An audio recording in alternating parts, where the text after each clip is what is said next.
কৈলাসশহরের হীরাছড়া চা বাগানের জঙ্গলে এক দশম শ্রেণীর স্কুল ছাত্রী জুবেইদা বেগমের ঝুলন্ত দেহ উদ্ধারকে ঘিরে এলাকা জুড়ে চাঞ্চল্যের সৃষ্টি হয়েছে। পরিবারের অভিযোগ, এটি আত্মহত্যা নয়, পরিকল্পিত খুন। পরিবার জানায়, শুক্রবার সকালে স্কুলে যাওয়ার কথা বলে ৩ বান্ধবীর সঙ্গে বাড়ি থেকে বের হয় জুবেইদা। সন্ধ্যা পর্যন্ত বাড়ি না ফেরায় ইরানি থানায় নিখোঁজ ডায়েরি করা হয়।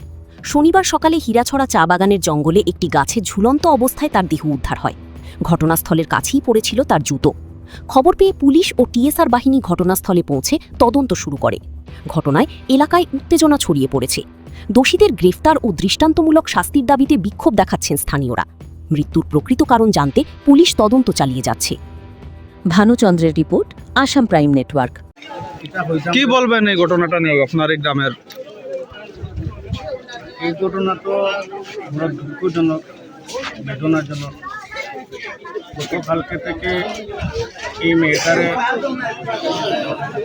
মেয়ের বাড়ি হলো ইরানি গ্রাম পঞ্চায়েতের 4 নম্বর। মেয়ের নাম জুবাইদা বেগম, বাবার নাম বকুল আলী। প্রত্যেক দিনও তো বড়খলা হাই স্কুলে পড়াশোনা করে, সঙ্গে অনেক মেয়েরাও থাকে স্কুলে যারা পড়াশোনা করে। গতকালকে বাড়ি থেকে বেরিয়ে এসেছে স্কুলের ড্রেস বই নিয়ে, যে স্কুলে যাওয়ার কথা বলে। স্কুলের টাইম শেষে অন্য যারা ছাত্রগুলো আছে যাদের বাড়ি করে গিয়েছে, কিন্তু এই মেয়েটার বাড়িতে উনি যায় নাই। পরে মা বাবা অনেক চিন্তিত হয়ে পড়ে।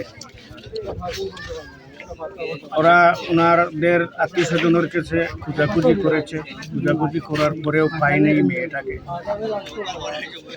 এরপরে ইরানি থানাতে এরা জিডি করেছে। গতকালকেও রাত 12টা-1টা পর্যন্ত আমার সঙ্গেও যোগাযোগ ওনাদের হয়েছে, সন্ধান পাওয়া যায়নি, কোনো সন্ধান পাওয়া যায়নি। আজকে সকাল অনুমান আমি খবর পেয়েছি 10টার সময় আমার কাছে একটা ফোন যায় যে এই মেয়েটাকে হীরাছড়া ভিলেজ কমিটির অন্তর্ভুক্ত 3 নং ওয়ার্ডে এখানে একটা জঙ্গলের মধ্যে ঝুলন্ত অবস্থায় পাওয়া গেছে।